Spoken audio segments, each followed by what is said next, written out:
तो Xiaomi को कौन नहीं जानता। ये वो कंपनी है जिसने इंडिया के अंदर सस्ते फोन्स की शुरुआत करी थी। ये वो कंपनी है जो सिर्फ 11 साल के अंदर वर्ल्ड का टॉप स्मार्टफोन ब्रांड बन चुकी है। इतनी ज्यादा एक्सपोनेंशियल ग्रोथ हमें शायद ही किसी स्मार्टफोन मैन्युफैक्चरर की देखने को मिलेगी। तो अब इतनी सही कंपनी है, इतने सस्ते और इतने अच्छे फोन्स भी बनाती है, तो फिर मैं ऐसा क्यों कह रहा हूं दैट डोंट ट्रस्ट Xiaomi। कुछ तो मिला ही होगा मुझे। तो हाँ, बिल्कुल कुछ तो मिला है, और आज मैं आपको वो सारे एविडेंस दिखाऊंगा जिसके बेसिस पे मैं आपको ये स्टेटमेंट बोल रहा हूं that you should never trust Xiaomi। So let's start with the story number 1। Early 2020 की बात है। दो रिसर्चर्स थे, गैब्रियल और एंड्रयू। उन्होंने ये क्लेम करा कि Xiaomi Redmi Note 8 का जो वेब ब्राउजर है वो नॉर्मल से ज्यादा डेटा कलेक्ट कर रहा है इनकोग्निटो मोड के अंदर। कायदे से इनकोग्निटो मोड में कोई डेटा कलेक्ट होना नहीं चाहिए क्योंकि उसका मतलब ही होता है, लेकिन Xiaomi वालों को शायद थोड़ा मिसअंडरस्टैंडिंग होगी। तो ये सारी रिपोर्ट्स फोर्ब्स ने छापी थी और उनके हिसाब से जिस डिवाइस पे ये सारी टेस्टिंग हुई थी उसमें ये तक रिकॉर्ड किया जाता था कि कौन सा फोल्डर कब खोला गया है और कहाँ पे स्वाइप करा गया है। मतलब कि स्टेटस बार में कौन सी नोटिफिकेशन पे स्वाइप करा गया है, कौन सी को ओपन करा गया है, एटसेट्रा एटसेट्रा। और फिर यही सेम टेस्टिंग एक Mi 10 और Redmi K20 पर भी करी गई and the scenario was completely the same. दूसरी और ज्यादा डरावनी चीज की बात करते हैं।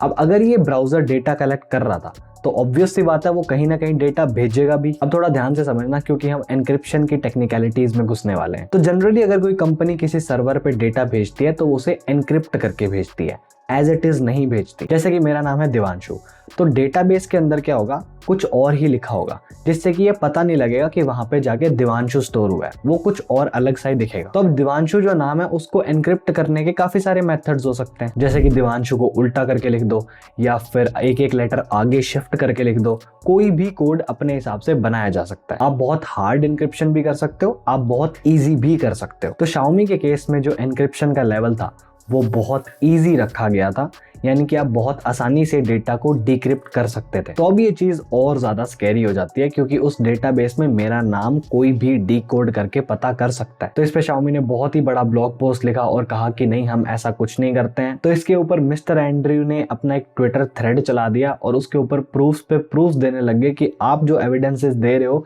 वो बिल्कुल फालतू है, आप डेटा कलेक्ट करते हो तो करते हो। इसके बाद Xiaomi ने कुछ नहीं बोला, लेकिन action speaks louder than words. और इस सब के कुछ दिन बाद Xiaomi ने अपने वेब ब्राउजर को अपडेट करा और उस अपडेट के अंदर उन्होंने एक टॉगल डाल दिया कि आप इनकोग्निटो मोड में डेटा कलेक्शन को ऑफ कर सकते हो। अब आप में से काफी ज्यादा लोगों को लगेगा कि प्रॉब्लम तो सॉल्व होगी, Xiaomi ने टॉगल डाल तो दिया। काश सॉल्व हो गई होती। उन्होंने चुपके से टॉगल तो लगा दिया लेकिन ये एड्रेस ही नहीं करा कि ये सब एक्चुअल में हो क्यों रहा है। और दूसरी बात, अगर आप टॉगल बटन दे रहे हो इसका मतलब आपने बाय डिफॉल्ट तो उस चीज को बंद ही नहीं करा।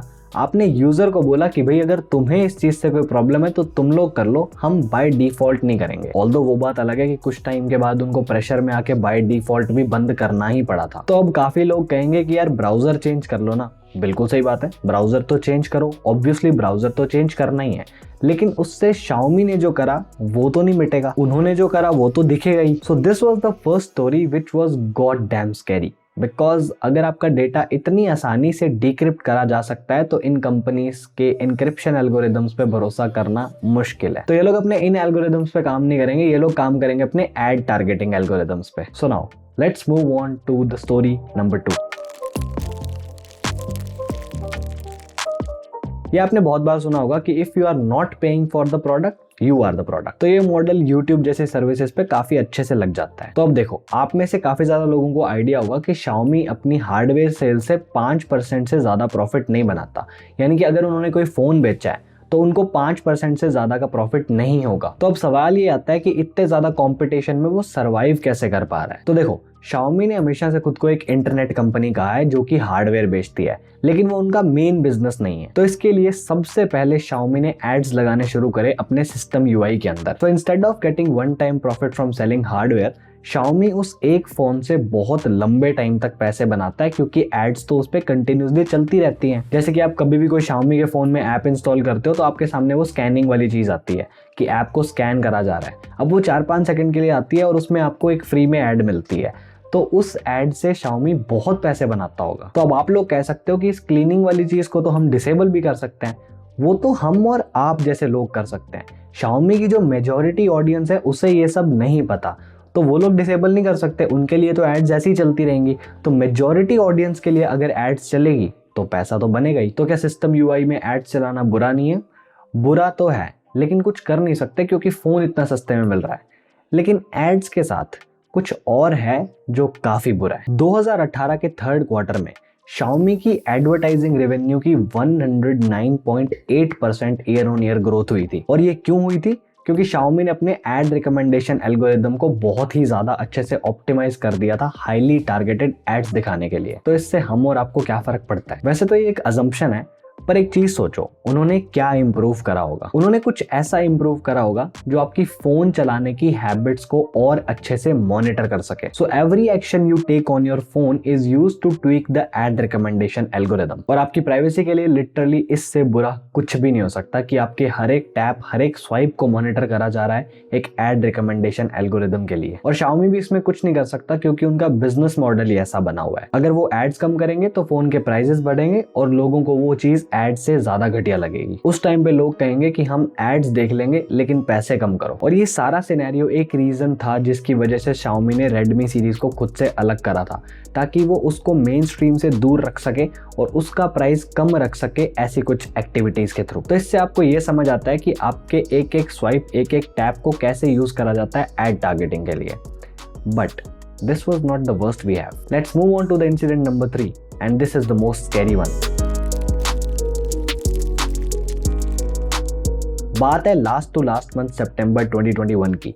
Lithuanian national cyber security centre NCSC, इन्होंने एक सिक्योरिटी असेसमेंट करा और इन्होंने 3 फोन्स को लिया, Huawei P45G, Mi 10T 5G और एक OnePlus 8T 5G। तो for the reference of this video will only consider the results of Mi 10T 5G। And फिर से कहानी आती है Xiaomi के ब्राउजर पे। NCSC को इस ब्राउजर में 2 कंपोनेंट्स मिले जो उन्हें पसंद नहीं आए। पहला था गूगल एनालिटिक्स और दूसरा था सेंसर डेटा। तो जो गूगल एनालिटिक्स का कंपोनेंट है वो क्या कर सकता है, वो आपकी सर्च हिस्ट्री, आपकी ब्राउजर हिस्ट्री को पढ़ सकता है और उसको किसी Xiaomi के सर्वर पे सेंड भी कर सकता है, पता नहीं क्यों। और ये मॉड्यूल उसी मोमेंट पे एक्टिवेट हो जाता है जब आप अपना नया फोन टर्न ऑन करते हो पहली बार। पर चलो ये इतनी बड़ी चीज नहीं थी क्योंकि हम स्टोरी 1 में भी सिमिलर सी बात सुन चुके थे। Let's move on to the second component.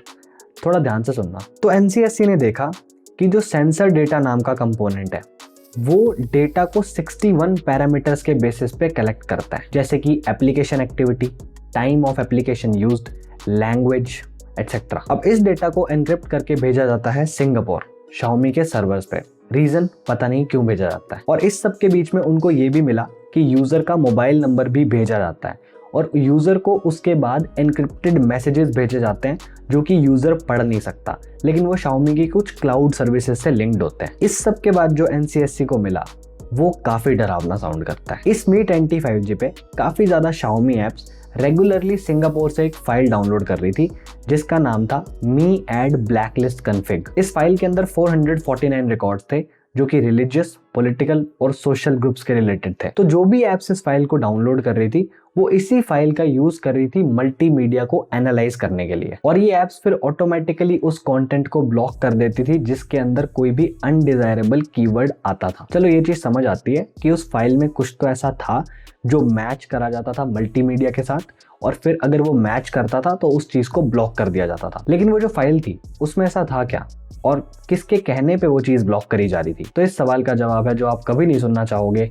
Chinese government. इस Mi 10T 5G में ऐसे ऐसे सॉफ्टवेयर मॉड्यूल्स थे जो कि उस डेटा को साथ के साथ सेंसर कर देते थे जो भी चाइनीज गवर्नमेंट को थोड़ा भी सेंसिटिव लगता था। वर्ड्स जैसे कि free Tibet, long live Taiwan independence या फिर डेमोक्रेटिक मूवमेंट, ये सारे कीवर्ड्स को ये डिवाइस डिटेक्ट करके सेंसर कर रहा था। लो कर लो बात सिक्योरिटी और प्राइवेसी की। तो अभी अभी हमने 3 इंसिडेंट्स डिस्कस किए हैं और सारे एक से बढ़ के एक थे, जिससे ये चीज़ काफ़ी क्लियर हो जाती है कि कंपनीज आपको जो भी कहती है उस पे आंख बंद करके भरोसा करना एक बेवकूफ़ी होगी। और सबसे इंपॉर्टेंट चीज़, ऐसा कुछ भी नहीं है कि ये सिर्फ Xiaomi कर रही है। हर एक मैन्युफैक्चरर का ऐसा कोई ना कोई किस्सा हमारे सामने आ ही जाता है। फॉर एग्जाम्पल 2015 की बात है, एक OnePlus यूज़र ने ये नोटिस करा कि उनका फ़ोन जो है ये चीज़ रिकॉर्ड कर रहा था कि कब उनका फ़ोन अनलॉक होता है, कब उनका फ़ोन वापस लॉक होता है। मतलब कि ये चीज़ स्टोर करी जा रही थी। और इसी फ़ोन का Oxygen OS ये भी रिकॉर्ड कर रहा था कि फ़ोन नंबर क्या है, IMEI नंबर क्या है,